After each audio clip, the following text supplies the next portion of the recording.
Наместо првишните 411 милиони евра, автопатот Кичев-Охрид ќе чини близу 600 милиони. Владата ќе му доплати нови 187 милиони евра на изведувачот кинески Синохидро за доизградба на автопатот. Со новиот трет анекс на договорот се утврдени дополнителните пари со кои на терен се најавува интензивирање на градежните работи за автопатот долг 57 километри. Владата тврди дека договорената сума за доплата практично значела и заштеда. Овој автопат ќе има значително влијание врз сите градежни активности во државата, бидејќи тој по својата вредност и месечна реализација у принцип треба да биде некаде околу 20% од градежните активности во Република Македонија.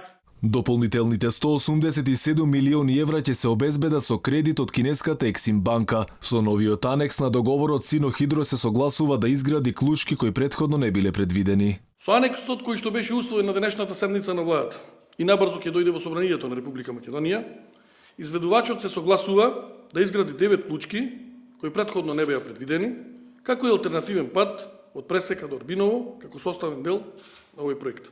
Во меѓувреме Синохидро во наредниот период ќе треба да избере и нов подизведувач од домашните компании на местото на фирмата Трансмет. Во работите на терен се ангажирани повеќе домашни компании и една од Албанија.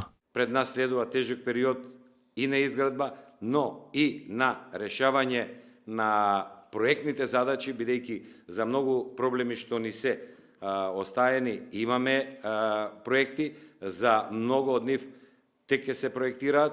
Значи, во ќе се решаваат сите технички решенија во соработка со градежниот факултет. Реализацијата на терен на проектот за 57 километарскиот автопат со новите услови изнесува околу 50%. Изградбата на автопатот стартуваше во февруари 2014, а според предвидената динамика се очекува да биде пуштен во употреба до средината на 2021 година.